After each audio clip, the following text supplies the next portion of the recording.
Hello, and welcome back. If you're new here, my name is Evan, and I've just recently come back to playing old school RuneScape. I've played RuneScape off and on for just about 20 years.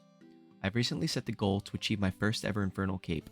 It's one of the greatest accolades and the best cape you can acquire in-game. However, it's locked behind a big scary monster named Zuck, and he's not easy to kill.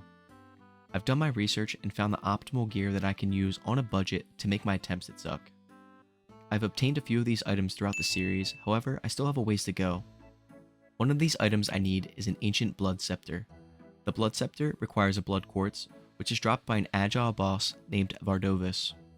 Vardovis, though not as hard as Zuck, is still not easy. You die a lot. On top of that, his drops are very rare if you want to try to make any serious gold. But alas, I'm not killing Vardovis for gold. I want his blood quartz. The blood quartz, when combined with the scepter, allows me to overheal with blood spells in the Infernal, which should give me a nice health cushion throughout the waves. The blood quartz is a 1 in 200 chance to drop. I could be here for a while, or in and out with my plunder. I started off my Vardovis grind by liquidating some items in my bank. Vardovis is weak to slash attacks, so I had my eyes set on the very affordable and powerful Noxious Halberd. I also bought Bando's armor for the strength and defense bonus.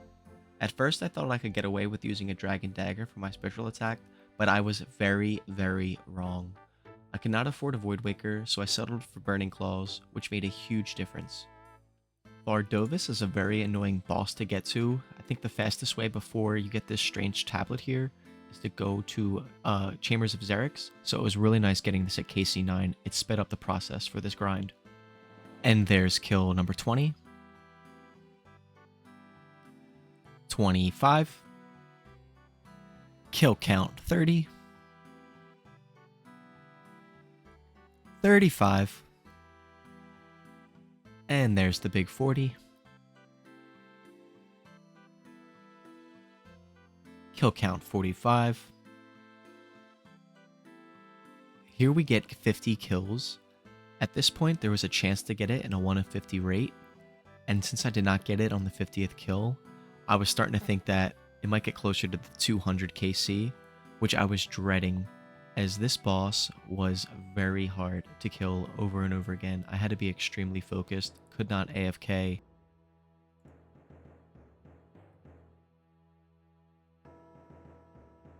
There is KC 65. It's funny, going back and watching and listening to these clips, I can just hear myself just giving out gasps after each kill. You can just like feel the stress rolling off my shoulders. But here's KC 70 and KC 75.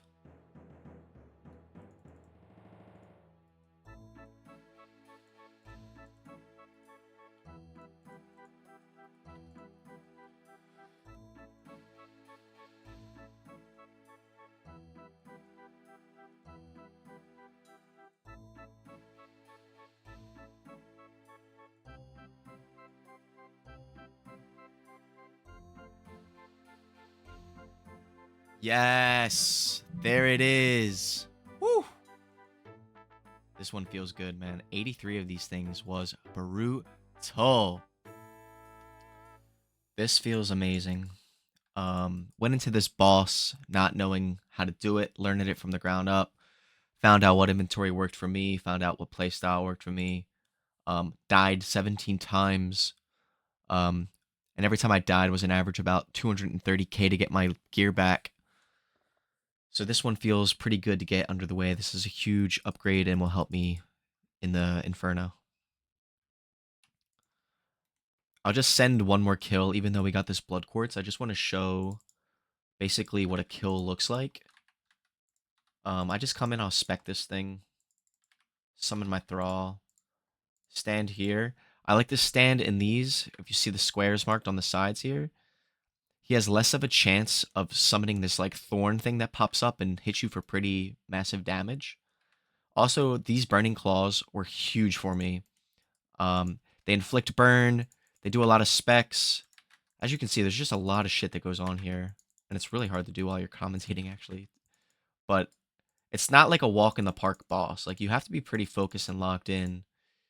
Even after killing 83 of these, like, no kill. I mean, some kills felt pretty safe and secure. But yeah, so it can get out of hand pretty quick. Then he spawns this. You just basically have to click those things quickly, otherwise you take damage. He spawns this head. You have to pray range on it, otherwise he takes your prayers down and hits you for massive damage. Then you have to watch out for these axes. You can kind of set through them and dodge them. Not super easy. And as you can see, he just kind of goes crazy. Like, a lot of things happen. Also heals himself. But yeah, you can see these axes. I have them highlighted so I can see kind of their pathing. Like I said, you can walk through them. This is why I stand here. This thing just spawns here, so I can avoid it. I've liked the melee thrall this whole time. That's been the one I've been using. It just seems to work. Again, there. And one thing I recommend is keeping your in-game sounds on while you're doing this. It's definitely super helpful, especially when he spawns his head. This thing I'm talking about right here. Spawns his head, so you have to pray range on it. Having the Q sound definitely helps. Sorry, this is really hard to do, talking while killing. Definitely a sloppy kill. As you can see, I can kind of just run through the axes, avoiding the pathing. I know they're not going to hit me. If this one came here, it would come for me. Again, head spawn. This guy's coming right at me, so I just move here. Again, another one. Boom, pray range. But yeah, it's pretty intense. But it's very addicting because it's so intense, if that makes sense. That'll be our last kill for a while. But yeah, that's basically what I was doing. Obviously, they were a lot smoother when I'm not trying to do it while commentating. Fun boss, just very, very, very low drop rates. You end up pretty much losing money rather than gaining money. I'm not quite sure if I can just attach this. Let me see. Boom.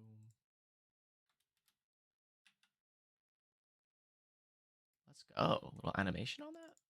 Hell yeah, there it is. Boom. Let's get it, baby. After obtaining my blood quartz, I headed to the Grand Exchange. I wanted to sell my spoils and move on to my next goal. For those who have a good foundation of GP, Vardovis is a great boss to learn and grind. However, if you're not well off, avoid this boss. I died 17 times, totaling a loss of nearly 4 million gold recovering from my gravestone. My total loot with 3 orbs was 6.5 million gold. I only made about 2.5 mil in 85 kills. For reference, Zora is about 150k a kill and way more AFK and faster kills. In the time I did 85 Vordovis, I could have killed over 200 Zora, earning anywhere between 20 and 40 million gold. I sold off my melee gear and bought the dragon bones for my next goal, 88 prayer. 88 prayer will aid with the Inferno and allow super restores to recover 30 prayers a sip. This should be a huge help as I grind for the cape. There she is, our first prayer level, 80 prayer, baby. And there we have 81 prayer. Boom, boom, bang, bang, boom. Oh shit, boys. 124 combat. Let's get it. Boom, boom, 83. Let's get it. Bang, bang, 84. 85 prayer coming in, baby. There we have 86 prayer. Getting close to 125 combat. And there we have 87 prayer. One more level for our goal, baby. And here, another goal has been ticked off our Infernal prep. 88 prayer. We obtained our Blood Scepter in 88 prayer this episode. I can go back to focusing on earning gold now. I still need a Virtus top and bottom, and enough gold for supplies and crystal shards to corrupt my Bofa and beef up my crystal armor set. We still have a ways to go, but I cannot wait for my first attempts at Zuck. In the meantime, we will continue trying new bosses and going back to our old faithfuls. I've also really grown to love doing clue scrolls. I think the collection log and runelight has made these very enjoyable for me as I can just shut my brain off and hunt for treasure to break up grinds. Thank you for tuning in. If you enjoyed yourself, please leave a like. If you'd like to stay up to date with my journey, consider subscribing. I hope to see you guys in the next one.